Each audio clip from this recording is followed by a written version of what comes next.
Municipal Rupa Reddy హత్య కేసులో mystery ఇంకా విడలేదు. పోలీసులకి ఈ కేసు ఒక సవాల్గా మారింది. రూపారెడ్డి హత్య కేసు పోలీసులకి తలనొప్పిగా మారిందని చెప్పాలి. ఎందుకంటే అక్కడ అనుమానితులే ఉన్నారు కానీ బిల్లు అని చెప్పడానికి ఎటువంటి ఆధారాలు లేవు, ఎటువంటి సీసీటీవీ ఫుటేజీ లేదు, ఏం గమనించలేకపోతున్నారు. ఒక ఛాలెంజింగ్ టాస్క్గానే పోలీసులు చూస్తున్నారు. 4 రోజులు గడిచినా ఇంకా నిందితులు ఆచూకీ దొరకలేదు. పోలీసులు ప్రస్తుతం అనుమానిత అదుపులోకి తీసుకున్నారు.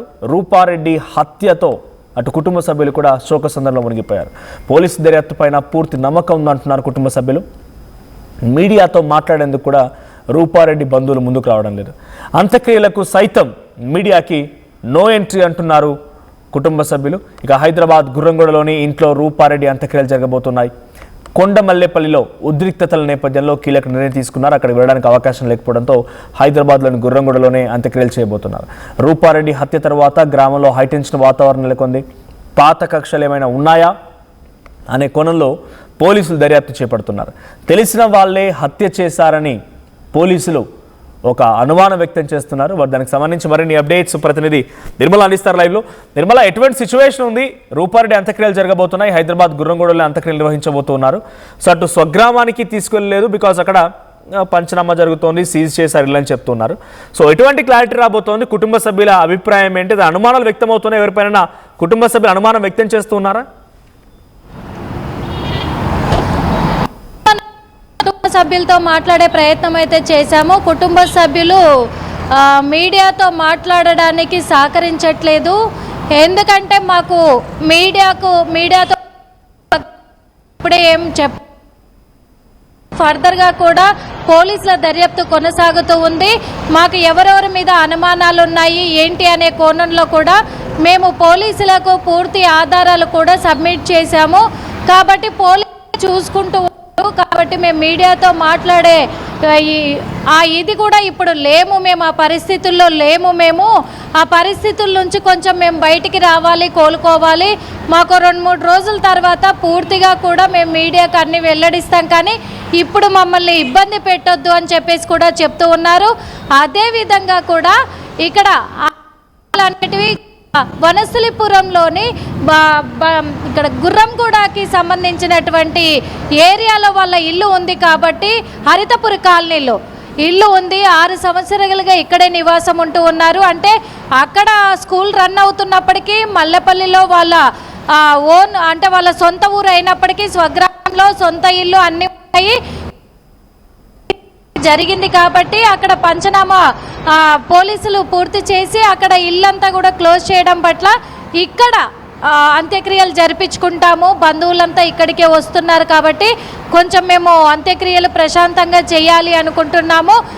ఈ పరిస్థితుల్లో మేము ఎట్టి పరిస్థితుల్లో మీడియాతో మాట్లాడేంత పరిస్థితుల్లో లేం మేము అని చెప్పేసి అభ్యంతరం చెప్తున్న పరిస్థితులు అయితే కనిపిస్తూ ఉన్నాయి. మనోజ్, కుటుంబ సభ్యులు ఎవరిపైన అనుమానం వ్యక్తమవుతోందా? పోలీసులకు మాత్రం ఇప్పటివరకు కొంతమంది అనుమానితులని మాత్రం అదుపులోకి తీసుకున్నారు.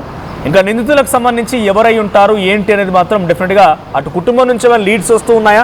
ఎస్, వీళ్ళతో ఆర్థిక సమస్యలు ఉన్నాయి, లేకపోతే వీళ్ళతో భూ తగాదాలు ఉన్నాయి, స్కూల్లో ఇంకెవరైనా పార్ట్నర్స్ ఉన్నారు, లేకపోతే మమ్మల్ని నచ్చని వాళ్ళు ఉన్నారు, మాపై కొంత ఇబ్బంది పెట్టే వాళ్ళు ఉన్నారు. ఇటువంటి అనుమానాలు కానీ ఎవరిపైన సందేహాలను కానీ పోలీసుల వరకు లీడ్స్ రూపంలో తీసుకువెళ్తున్నారా?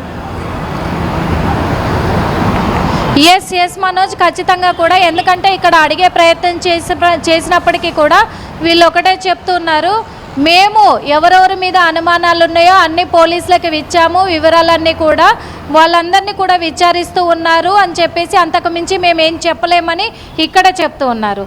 ఇంకో విషయం కూడా, అక్కడ నల్గొండలో చూసుకున్నట్లయితే కూడా మొత్తము అక్కడ ఎంక్వైరీ చేస్తే అక్కడ ఉన్న వాళ్ళంతా కూడా వాళ్లకు ల్యాండ్ ఇష్యూస్ ఏమైనా ఉండొచ్చు అని అనుమానం కలుగుతూ ఉంది. అదే కాకుండా స్కూల్ విషయంలో పార్ట్నర్స్ ఎవరెవరు ఉన్నారు, వాళ్ళ మధ్య ఎటువంటి కన్వర్జేషన్ జరిగింది, ఏదైనా ఇష్యూస్ ఉన్నాయా అనే కోణంలో కూడా దర్యాప్తు చేస్తే బయటపడవచ్చు అనే కోణంలో కూడా అక్కడ ప్రజలంతా కూడా అనుమానాలు వ్యక్తం చేస్తున్నారు. ఇంకో విషయము, ఇక్కడ రూపారెడ్డి సాయంత్రం 5:30 గంటల ప్రాంతంలో స్కూల్ నుంచి నా ఫ్రెండ్స్ వచ్చారు అని చెప్పేసి తన ఇంటికి వెళ్ళిన పరిస్థితులు ఉన్నాయి. కానీ ఆ వచ్చిన ఫ్రెండ్స్ ఎవరు? నిజంగా ఫ్రెండ్స్ వచ్చారా, లేకపోతే ఇంకెవరైనా ఏదైనా మాట్లాడదామని వచ్చి లేకపోతే ప్లాన్ ప్రకారం చేశారనేది పర్టికులర్గా తెలుస్తుంది. ఎందుకంటే భర్త రూపారెడ్డి కలిసి 3 రోజులు హైదరాబాద్లోనే ఉన్నారు. ఆ టైంలో ఇంటికి వచ్చి వాళ్ళు ఏమన్నా మొత్తం గమనించుకొని ఎక్కడి నుంచి సీసీ కెమెరాలు లేవు, ఒకవేళ ఇంట్లోకి ఎంట్రీ అవ్వాలి సీసీ కెమెరాలకు దొరకకుండా అనుకుంటే ఎక్కడి నుంచి ప్లాన్ చేసుకోవచ్చు? అవన్నీ కూడా ఏమన్నా ప్లాన్ చేసుకొని వాళ్ళు పక్కాగా నిఘా పెట్టారా అనేది ఖచ్చితంగా పోలీసులకు అనుమానాలు వ్యక్తమయ్యాయి. కూడా పోలీసులు దర్యాప్తు కొనసాగిస్తూ ఉన్నారు.